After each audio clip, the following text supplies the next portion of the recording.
Okay, guys, so I always hate it when I go to PD and the person who's trying to give you the PD doesn't actually give you, they don't actually teach you in the way that they're trying to teach you how to teach you.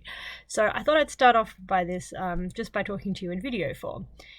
So this is kind of how, when I do a video, I usually set it up. So I usually use my TI calculator instead of a Casio one, but I just downloaded this Casio one to show you guys, and I'll show you how to download that as well.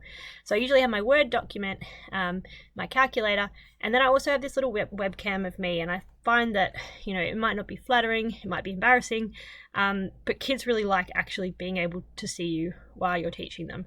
And that's one of the reasons I really like Screencast, is because it does have the screen ability and the webcam at the same time. You don't have to pick between one or the other.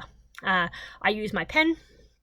I have a pen and I have a little writing board, but you'd be able to write on the screen using your pen, and you can see that you can't actually see that on the webcam when I'm actually touching the screen with the pen now. I'll draw something just so you can see, you know, there you go. I'm touching it and you can't see that reflected in the webcam because it does have a bit of a distance between you and the screen. Okay, so like I said, I've got a board. I just like that because then I don't have to have this, I can write flat on a surface rather than trying to write kind of up in the air like that. So a couple of things that you should probably take note of when you are recording a video for students to watch. The first one is that there's been lots of studies with flipped learning, and that is you want to keep your videos, anything you do, to definitely less than 10 minutes. Okay, even with, say, first form or second form, maybe even less than 5 minutes. And mostly that's because students' concentration just doesn't last that long in video form. You don't have that interaction where you're asking them questions. And so you need to kind of keep it short and sharp, deliver the content that you're trying to deliver, and then stop. Get them to do some questions, get them to do something else, and then maybe make a second video after that. You're better off recording more videos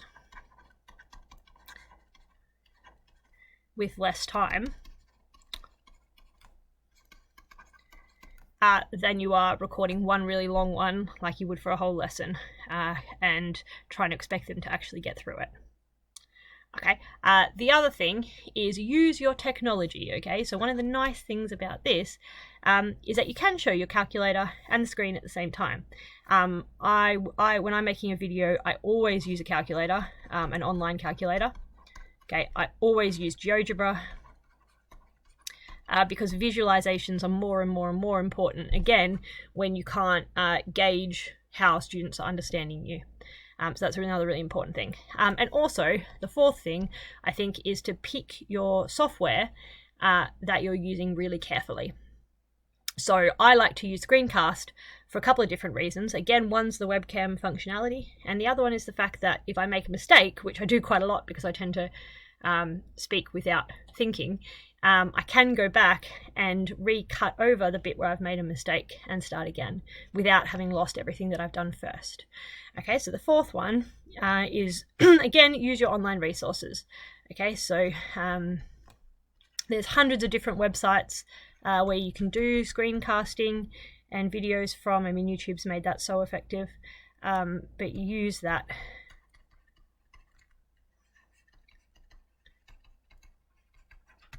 All right.